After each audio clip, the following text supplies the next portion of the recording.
going to QPR was probably one of the best things I've done, because at the time I wanted to be a manager. And going into management for Man United, where it was a well-oiled machine for 12, 13 years, I hadn't seen any instability really, or problems. The place just run itself with his eyes closed. Fergie could have gone away for a couple of days, no one he wouldn't notice mainly. But got to QPR and I saw a lot of how it shouldn't be run, how things shouldn't be done. What was wrong then? How shouldn't it be done? What did you learn there? Yeah, communication from the top to the bottom of the place. No one communicated. No one was singing from the same hymn sheet, whether it's the coaching staff and players. Players didn't believe in the management. I remember you telling me you were surprised that suddenly the players were talking about money. Yeah, that simple thing like that. I've never spoken about money before in my life in a change room, ever. Yep. None of this like, what are you on? Oh, I'm on 60 grand a week. Flipping hell, I'm going to sit here for 3 years, don't care. I'm hearing these type of conversations. I'm sitting there going, wow, what is this? This is alien to me. That's why you are who you are. That's why you're here. That's why you've not fulfilled potential. And did you tell them that? Would you have those I'd same conversations that you'd had at United? People that I wanted to have their conversation. Because listen, fortunately at Man United, I was fully invested, committed to everything to win, to be successful at Man United. And when you go to somewhere like QPR and you're hearing all this stuff and this negativity's flying about, it's like, how do you become committed to that? How do you invest in that? And it becomes draining, and it's like, this ain't going nowhere. So you kind of almost disengage, and you're like, wow, listen, these guys, so you try and just pull people on the sly. Listen, that situation, you could have dealt with that so much differently. Like, have you thought about maybe doing it like this? Yeah, I know, but I just got caught up at the moment, and blah, blah, the emotions got the better of me, or some of them just didn't care. So you're fighting a losing battle, and so that, I thought to myself, wow, this is the best thing I've done coming here. It's the worst thing, because I've had a nightmare of a time here. But I've seen now, because I'm not going to go in and be a manager at Man United straight away. I will come to this type of level or lower. And I've seen now what it can run like, and I'm much more aware again of what I'm going into.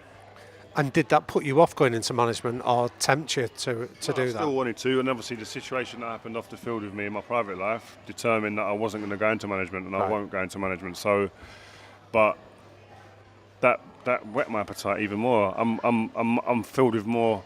I've got more weapons now. I know what to expect. And I wonder whether what happened with your wife, your first wife Rebecca, passing away, actually means that despite all the stuff that you've done, all the things you've seen, all your successes, again, it's something that nobody wants to go through, but you're the kind of person that learns from every opportunity or every eventuality in your life, and that maybe this was a reminder at the right time for you that after an amazing career, actually family and being there now for your kids and being there with Kate, and maybe that now becomes the most important thing in your life. Yeah, it is, 100%. Listen, you wouldn't wish that on anyone. Yeah, probably the 2-3 years that I had, and my mum passed away as well, was like, you can't, that's not on the script. It shouldn't be on the script for anyone. But again, I've got 3 kids that will be relying on me to make sure that I stand up and I get going again, and I can be an inspiration to them. I can show them steps in life and be that kind of person they look to for inspiration or for guidance, or just to watch and learn. Like, even going in the gym, we messed about going in the gym. You're in early in the gym, whatever. But my kids are leaving school to go to school at whatever time it is in the morning, before 7 or 7 o'clock, whatever it is. And they're seeing me all kitted up to go in the gym, and I'm walking in the gym as they're walking out. I ain't telling them to be healthy. I'm not telling them this is part of a lifestyle. They're knowing that's a lifestyle. They're knowing that's why Dad's healthy and that's why Kate is healthy. That's part of it. They need to see that repetition, regular, of doing this type of thing that becomes a lifestyle. It's not a chore. And so can I ask you on something a bit more personal then about that period of your life, that you want to set the example for your children in terms of habits and things like that. What kind of help did you give them then in terms of processing real profound grief like that during a time? Because I had to ask a lot of people. I had to speak to a lot of people, because it's something that I had no knowledge of. I had no understanding of it. I'd never had grief like that before, so I didn't know. I couldn't pass on information to my kids and try and guide them without being informed. So I had to ask questions, and that's why I've done that documentary. Right. Because it was an informative process. It was therapeutic, and it was lots of findings to help my children, which then would help others. And so... And what were the main lessons you learned from that then? Communicate. Talk. You're right today. I never used to say that to my kids, really. It's weird. But how are you today? Is everything all right? Sit down. Let's just talk about, are you missing anyone or anything? Or do you miss doing anything? Is there anything that I can do to make you feel better? And eventually, like, Kate does that. What can we do? Or do you want to go out with one of us?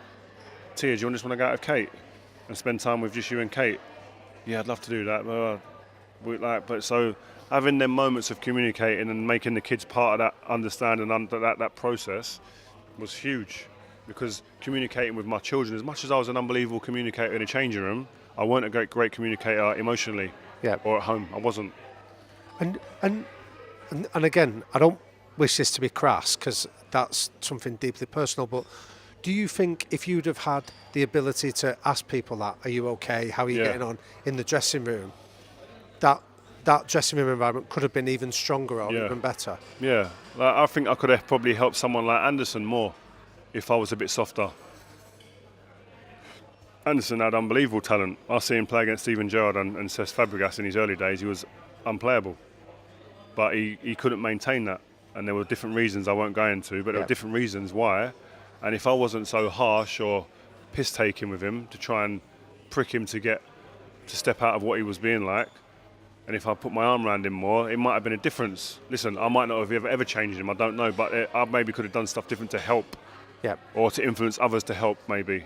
And I could say that about other players as well in the dressing room that had gone and been and gone, but it's all a learning curve, isn't it? If I had my time again, I would definitely be someone I could put my arm around someone.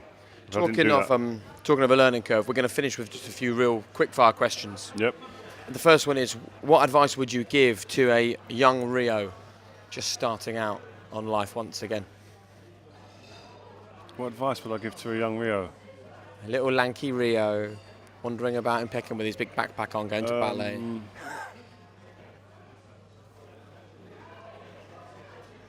I don't know, man. I wouldn't change nothing that happened. It's a cliche, that saying, but I just wouldn't change shit. I wouldn't change it. Would you tell him to enjoy the journey a little bit more? Yeah, sorry. Good shout. I would tell him. Because I sense from you, it's been brilliant, but you were so single-minded. Winning, you when I come out won, the other side, it's like being in a washing machine. But when I won, it was a relief. Yeah. I didn't win and yes, this is unbelievable, what a victory, we just beat so-and-so. Do you know what that means? You didn't enjoy winning. It was a relief. relief. Just removed the pressure for a couple of days. Pressure was alleviated because it was a relief. So I enjoyed a moment more at the time. But then I always say, well, that would have affected me winning more then. So why would I want to do that? It was a mad game in your head. There's the winner's mentality coming through again. Very good. So are you happy? Yeah, I'm probably the happy. I can say that I'm probably the happiest I've ever been. Unbelievable. So if anyone was listening to this and wanted to access happiness, what advice would you give them? Talk, communicate. I know it's simple, it sounds simple, but I've become a much better communicator. It's going to sound like a bit like naff, but I've become a better person. I've communicated more probably since I've met Kate, because she's helped me do that. She's a good communicator.